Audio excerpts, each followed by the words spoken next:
Baiklah, perkenalkan nama saya Yusi Atanti Turnip dengan NIM 41933111043. Di sini saya akan menjelaskan tentang bagaimana cara membaca output pada uji validitas. Nah, seperti yang teman-teman bisa lihat, pada layar teman-teman itu sudah tersedia tabel correlation, di mana di tabel correlation ini terdapat 5 soal, soal 1, 2, 3, 4, dan 5. Terakhir ada total. Nah, sebenarnya untuk menguji soal itu dapat dikatakan valid atau tidak, kita hanya perlu menguji pada dua hal, yaitu percent correlation dan signifikansi tutilnya. Nah, pada percent correlation, jika R hitung lebih besar, jika R hitung lebih kecil daripada R tabel, maka dikatakan tidak valid. Dan sebaliknya, jika R hitung lebih besar daripada R tabel, maka dikatakan valid. Dan untuk yang kedua, itu ada signifikasi tutil. Jika nilai signifikasi tutilnya lebih besar dari probabilitas yang kita gunakan, maka dikatakan tidak valid. Dan sebaliknya, jika nilai signifikansinya lebih kecil daripada probabilitas yang digunakan, maka dikatakan valid. Nah, di sini kita akan menguji soal 1, 2, 3, 4, atau 5, itu dikatakan valid atau tidak. Nah, pertama-tama ini ada soal 1. Untuk R hitung pada soal nomor 1 kita dapat sebesar 0,159. Nah, untuk R tabelnya, karena kita menggunakan banyak data sebanyak 10 data, maka kita dapat R hitungnya itu sebesar 0,6319. Tadi R hitung pada pada soal nomor 1 itu sebesar 0,159, sedangkan R tabelnya 0,6319. Jadi pada soal nomor 1 ini dikatakan tidak valid karena 0,159 itu lebih kecil daripada 0,6319. Selanjutnya untuk signifikasi tutilnya kita dapat sebesar 0,662. Untuk probabilitas yang kita gunakan sebesar 0,01. Dan di sini juga sudah jelas teman-teman kalau 0,662 itu lebih besar daripada 0,01 sehingga dikatakan tidak valid. Nah, jadi dapat diambil kesimpulan bahwa soal nomor 1 dikatakan tidak valid karena percent correlation dan signifikasi tutilnya tidak valid.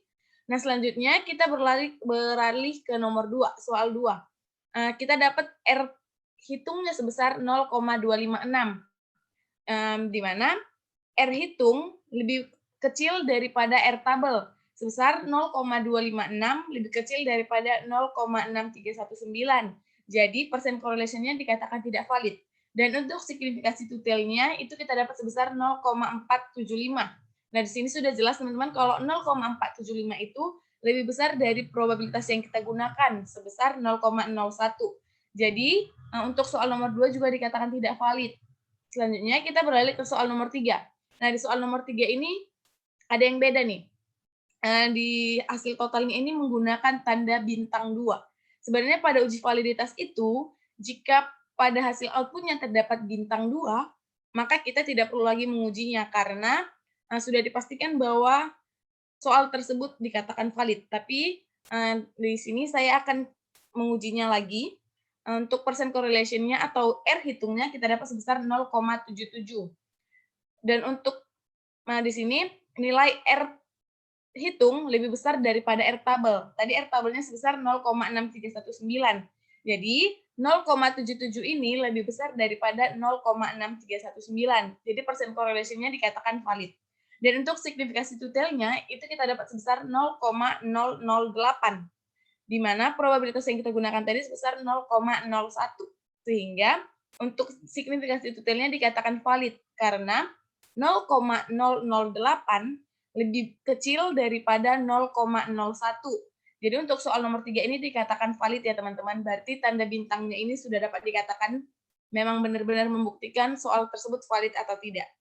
Selanjutnya kita berlanjut ke soal nomor 4. Untuk R hitung pada soal nomor 4, kita dapat sebesar 0,231. Nah, di sini R hitung lebih kecil daripada R tabel. 0,231 lebih kecil daripada 0,6319. Selanjutnya untuk signifikasi tutil pada soal nomor 4, kita dapat sebesar 0,521. 0,521 lebih besar daripada 0,01, sehingga untuk percent correlation dan signifikansi detailnya dikatakan tidak valid. Jadi soal nomor 4 ini juga dikatakan tidak valid. Selanjutnya untuk soal nomor 5. Untuk percent correlation atau R hitungnya, kita dapat sebesar 0,427. Jadi, R hitung lebih kecil daripada R tabel. 0,427 lebih kecil daripada 0,6319. Jadi persen correlation-nya dikatakan tidak valid. Untuk signifikansi detail, kita dapat sebesar 0,218. Nah, di sini juga 0,218 ini lebih besar daripada 0,01, sehingga untuk signifikansi detailnya juga dikatakan tidak valid. Jadi soal nomor 5 ini dikatakan tidak valid. Nah, teman-teman, dari kesimpulan kelima soal ini, soal nomor 1 dikatakan valid, tidak valid, maaf, soal nomor 2 dikatakan tidak valid, soal nomor 3 dikatakan valid, soal nomor 4 dan 5 juga dikatakan tidak valid. Baik, sekian yang bisa saya jelaskan. Terima kasih.